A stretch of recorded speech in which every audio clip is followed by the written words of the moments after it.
Russia's special military operation against Ukraine continues. This is while the U.S. military support also continues unabated, with the latest support equaling almost another $1 billion. Meanwhile, sanctions and condemnations against Russia have never stopped. For example, the UK has stated that Russia has no moral right to sit at the group of 20 nations. In this edition of the Spotlight, we'll look at where things stand, especially when it comes to the battered European economies, many facing energy shortfalls, or majority of them, coming before the upcoming winter season ahead. First, let me introduce our guest for this edition of the Spotlight. From the International Action Center, Sarah Flounders joins us from New York.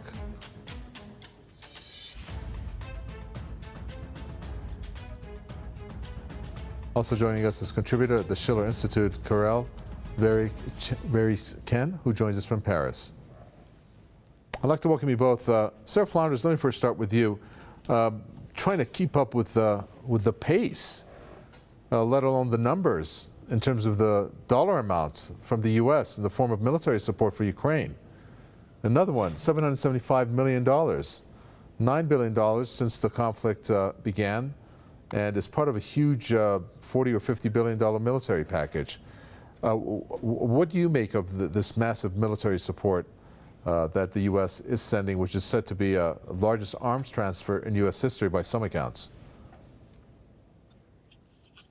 Is this to me? Yes, Sarah Flounders. Well, it is an enormous, enormous subsidy to U.S. arms manufacturers. That's what it is first and foremost. It's not meant in any defense of the people of Ukraine, who are being used as pawns in a proxy war. And it is devastating for them. It's also devastating right back here.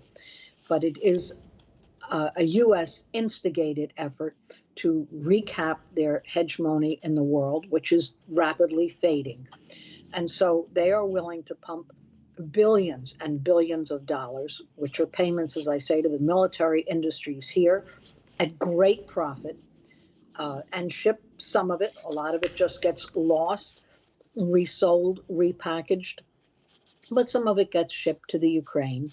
And at the same time, it is creating enormous economic hardship in Europe, because the sanctions, which go right along with the weapons packages, are devastating throughout the world.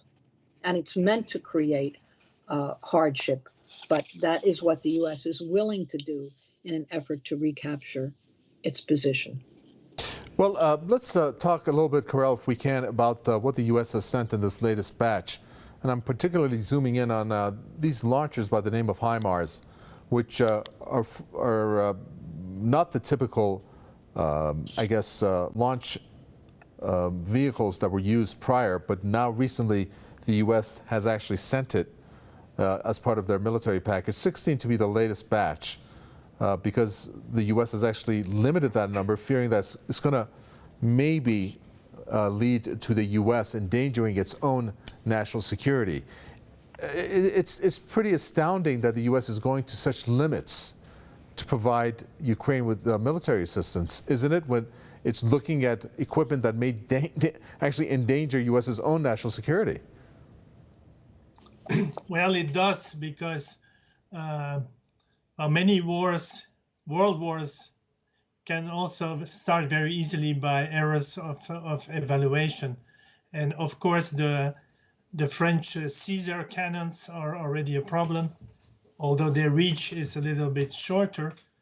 The HIMARS and also especially because they imply a lot of intelligence and assistance with radar equipment, and there, in reality, according to certain sources, there have been already strikes by these weapon systems on Russian territory itself, and then also in Crimea, which Ukraine will still pretend it is part of Ukraine, while in reality Crimea has decided to join the Russian Federation.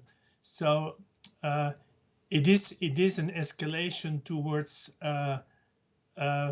making Russia and also Europe co-belligerent actors in the war. And it is only the cold blood the calculation of the Russian military, which so far has kept things on a low level. Also, the HIMARS was used to eliminate the about 100, or at least half of the 100 arrested military forces of the Azov brigade, which were in a special prison, and which, of course, were not eliminated by the Russians themselves, because they were set to speak before the tribunal and to tell what really happened. And they most likely were eliminated with a strike from a missile to prevent them from speaking up. All right, there's something that's really, I'm not too sure what to make of it. I'm going to call it, in a sense, shocking, Sarah Flounders, that came from the Pentagon. And I'd like to find out if you can make this out. The Pentagon has come out within the same setting, saying that right now, there, according to the statement, a complete and total lack of progress has been made by the Russians on the battlefield. But then the same organization and the person from the Pentagon has said, when pressed by the reporters, that the Ukrainians lacked sufficient troops and combat power to drive the Russians from their defensive positions. This is in complete contradiction and contrast to the stance that the Pentagon has claimed within one setting. What do you make of it? Well, I think I would make the same thing. Were the statements any different on Afghanistan? Right until the day before the U.S. was driven out, they were winning. They claimed it again and again in every public relations statement, and they demanded that Afghan officials also say the situation is being reversed. Didn't mean that it was. And so we've always seen this declaration of victory being just around the corner, when in fact, that's not what's happening. And as long as they can sell the weapons, pump the weapons in, as far as they are concerned, they're winning. They must find wars in order to make the super profits that the military industries are really built on. And they must justify the wars. So that really becomes a self-perpetuating claim. And it is very difficult to know what's actually happening from anything in the US media, because they intentionally don't explain the reason for the war and what's happening on the ground. And at the same time, they claim to care a great deal about the people of the Ukraine. They really are into totally using the people of the Ukraine and organizing and funding for years fascist or Nazi forces in the Ukraine. Karel, if I can ask you about this, it's almost the same question, but when we look at the numbers and the different analysis on Ukraine's military might, there seems to be a consensus on the fact that there's not enough manpower to defend Ukraine or to even be offensive against Russia, but that Ukraine needs equipment. The president has said that. So this kind of puts the focus on the equipment side of things. But we're talking about nuclear-powered Russia. The president has said, Vladimir Putin, nuclear weapons will not be used. But if pressed, and especially if they're looking after Crimea in what's supposed to be this big counteroffensive, do you think there's a possibility that that risks Russia using nuclear weapons of some kind? Well, I don't have a crystal ball to really predict that this will happen or not. It is, in reality, what Sarah Flanders is saying is true. We're all being lied already on the initial strategy of Russia. Russia never intended to, and that's why they say it's a military operations, because in reality they don't want to invade the entirety of Ukraine and occupy it forever. You know, that's absolutely not their aim. Secondly, according to the best estimates from the French military and US military, there are 3 times more Ukrainian soldiers than Russian soldiers. So it's a pure lie to say that in terms of numbers, Ukrainians have much more people, which they are very badly trained and low qualified, but they have more people. That's true. And Russia is just taking time to let things work out and is expecting that at one point or another it will be very simply things will run out, and there is an inside division in the US, as we have seen with the declaration of Henry Kissinger, which is not my favorite at all, but who is somehow a realist, including a realist for US strategic interests, where he said, that Biden administration is bringing the US in a war with Russia and China into things which the US has partly played on, but nobody knows how this is going to end. So even people like Kissinger, which are not real humanists, are afraid that this whole thing could go out of control, and that at one point or another, yesterday there was a call by former US military, the most lunatic elements, which were calling for increased weaponry and increasing, it's not only the quantity, but increasingly more offensive weapons. And that will at one point be used directly against Belarus and Russia. And at that point, then, of course, indeed, Russia could use nuclear strike as an answer. So this is we're sleepwalking into a big conflict if there is no wake-up call to get this thing under control. Our guest talks about how things are getting to the point where it's out of control, Sarah Flounders, but aren't things out of control right now when you're looking at, for example, incident that concerns Germany, where Gazprom has again announced another halt to its gas flow to Germany. Reports of Germany being deindustrialized and that they need to ration electricity. I mean, that to me sounds like things have gotten out of control just on one European country. What do you think? Well, things are certainly out of control within the European economy. Britain also. They're feeling the impact of the sanctions that have boomeranged back on them. It's also hitting here, not as sharply right now, but we're feeling it also. Russia, who is self-sufficient in grain, in energy, in cereals, and a lot of resources, and a great deal of industrial infrastructure, is able to survive these very harsh sanctions and is setting up new banking transactions with other countries. On the other hand, the European Union suddenly finds itself without energy that they absolutely need to fuel their industries and homes and heating and air conditioning and everything that you need in summer and winter. And every single country is feeling the shortages with crazy messages to the populations to shower less and turn out your lights and so on.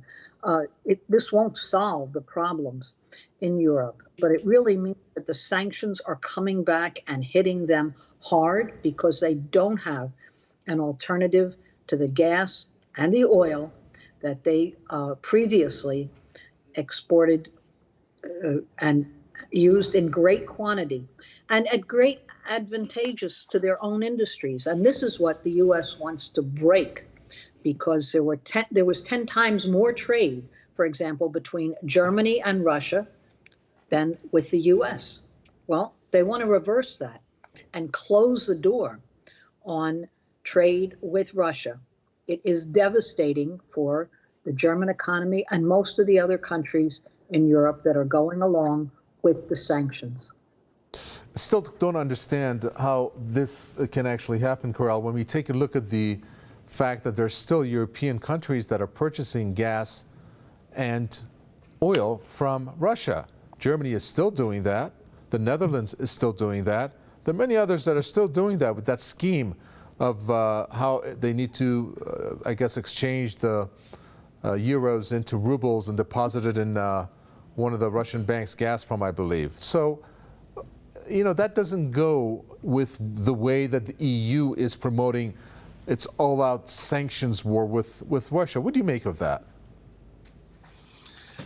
Well, it's and it reveals the completely hypocritical system which this EU has become, because they are facing, officially they want to have an embargo, but in practice it will take months and years. And even then, you know, we have, I mean, there's a lot of oil bought from India, which is shipped somewhere else, and then it ends up even back in the United States, you know. So the whole facade of things. I mean, this is the craziness of things. They decide things which are absolutely impossible to put into practice, and because they, for example, Renault, you know, the French car industry, they sold their assets for a symbolical sum of money, sold it to the Russians, and then but they have a special deal that they can buy it back for the same price in the next 6 years, because they expect at that point, you know, maybe the war will be ended and things could be back to normal. So there is, but there is a real clash between the political elites, which are completely insane, and the other on the side, the real people and the economic interests, even which are really in shock.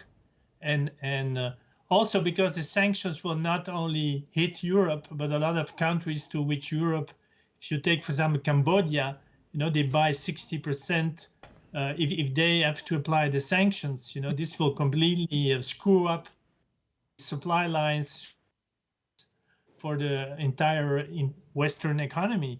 So it's, and I'm not even speaking about the food riots, which can happen any day at this point. August 18, 2022, Sarah Flounders, Diplomacy Watch. Talks to end the war are back on the agenda. This is what one of the headline reads, confirmed by some other ones. However, actions speak louder than words. When you hear about the $785 million of weaponry that the U.S. sold, doesn't sound like diplomacy is back on the agenda or on the table. But in the bigger picture, 6 months, how much diplomacy was on that scale on the left, and how much military talk of war was on the other side of the scale? Why wasn't there such a push for, why isn't there such a push for a diplomatic solution to this conflict, do you think?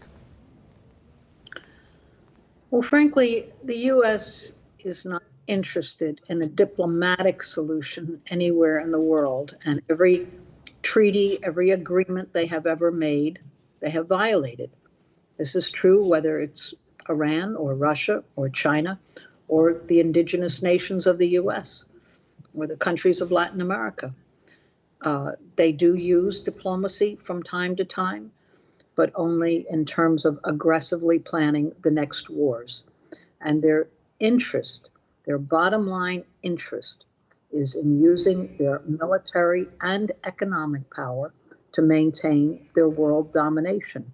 That is what is slipping, because countries around the world have reached a certain industrial and technical capacity to trade and exchange with each other. That is a big change. Before this, the dollar was all powerful, and there was no way, once you were cut off from the SWIFT banking, to do some of the simplest transactions. But now, countries have found there's all forms of digital currency. In China with the SWIFT, the CIPS, CIPS, in Russia with the SPSF, there's mere credit cards. There's all kinds of ways that countries are finding to arrange exchanges for the resources that they need outside of the sanctions that are being imposed by the U.S. as an effort to shut this down. They want each country on their own to starve. That is the purpose of sanctions, is to inflict the greatest pain on the civilian population. And countries are finding ways to survive, to exchange, to trade with each other. And it's the sanctioned countries that are actually showing the way, showing that they can survive, determination internally and exchange with each other. Along those lines, Karel, the news came out today that Russia will move away from the dollar, euro, and SWIFT in its trade with partners, as it's stated. And it said it's something that has been going on for quite some time. Many people don't realize Russia was actually under heavy sanctions that really initiated back in 2014 by the U.S. and then some European countries followed. How much will it take? How much longer will this take? And how, are we looking at the BRICS countries as an example, and then for other countries that are in the China-Russia camp to really get this trade going in their national currencies, which obviously will impact the U.S. dollar and its status one form or another? Well, Lyndon LaRouche, with which I worked over a long period, was very much interested in this process, especially since 1971, when the US suspended the convertibility of the dollar to gold. And then there was first in Europe, with the European snake, a defensive mechanism to be sheltered and to be protected against a dollar, which became a dollar of the international speculative caste, which is not anymore a dollar of the US as such. It's run by an international banksters and not anymore one country as such. But now was very interesting that including Iran has been proposing to the Shanghai Cooperation Organization to find new ways to build a basket of physical goods, which could be the basis for a new monetary system. So there's first an increase, a move out of the IMF system, or you can call it move out of the dollar. All right. Increase of mutual trade between Russia, India, Iran, especially through the north-south transport corridor, which is very important. A new trade route opening up. And then in the next phase, this could actually become some kind of new monetary system or a new Bretton Woods, not any longer based on the dollar, but based on an agreement among countries for mutual development. I'd like to give you just 30 seconds, please, Sarah Flounders. What has the U.S. gained from this when Russia just came out and said it will be selling its arms that it finds significantly superior to Western arms to its allies? Doesn't that endanger U.S. national security in some sense by this move? 30 seconds, please. Well, all of this endangers the security of the entire globe. It's very short-sighted, immediate decisions for what's the most immediately profitable, and we pay the long-term costs. Very well. So stay up and finding new ways to resist. Thank you. More important. Thank you for that. I'm sorry to jump in. Sarah Flounders, International Action Center, Karel Vereycken, contributor of the Schiller Institute. With that, we come to an end for this edition of the Spotlight from Mikava Takvei. It's goodbye until next time.